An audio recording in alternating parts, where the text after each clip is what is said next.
खालसा वाहगुरू जी की फतेह। सब तो पहला मैं समूह सिख संगतां नूं जिहड़ियां कि हज़ारां की गिणती अज दुनिया भर चों नुमाइंदा गैदरिंग करके न्यूयॉर्क की धरती जिथे कि यूनाइटेड नेशनस का हैडकुआटर है और 193 देशों के झंडे झुल रहे हैं, इत्थे खालसे दे 5 निशान जिन्हां दे उत्ते खालिस्तान लिखा होया है, ये सुनेहा दे रहे हैं कि बहुत जल्दी इस यूनाइटेड नेशनस के हैडकुआटर ते खालिस्तान का झंडा भी झूलन वाले। अज का ये मार्च स्पष्ट तौर के उत्ते सॉवरनिटी मार्च है, प्रभु सत्ता मार्च है। और ठीक 30 साल पहला अज के दिन 6 जून को जिस तरीके नाल टैंका तोपां का हमला जिहड़ा 3 जून गुरु अर्जन साहब के शहीदी दिन तो शुरू होया है, उस दी कलमीनेशन की गई संत पिंडरांवाले भाई अमरीक सिंह, भाई ठारा सिंह ते सैकड़ियां होर सिंघां सिंघणियां ने शहीदी जाम पीते। अज स्पष्ट सुनेहा न्यूयॉर्क की इस धरती तो खालसा पंथ वालों दिता जा रहा है, जो शब्द संत जरनैल सिंह जी खालसा पिंडरांवालियां दे सन कि जिस दिन हिंदुस्तान की फौज के पैर हरमंदर साहब की हदूद विच पे खालिस्तान की नहीं रखी जाएगी।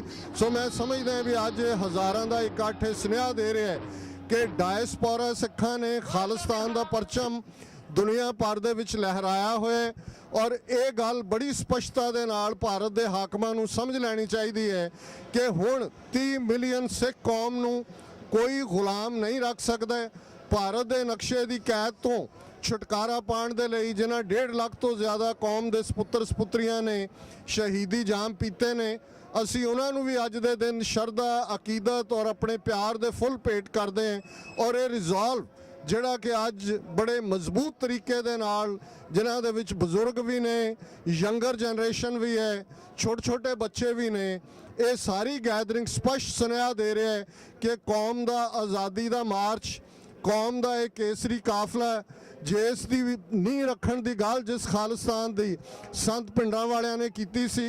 26 जनवरी 1986 के सरबत खालसा वालों थापी 5 मैंबरी पंथक कमेटी ने 29 अप्रैल 1986 को स्पष्टता के नाल खालिस्तान का ऐलाननामा किया सी। और 30 साल बाद अज कौम अपनी स्पष्ट मंजिले मकसूद की प्राप्ति के लिए पूरे उत्साह, पूरे जोशो खरोश के नाल मार्च कर रही है।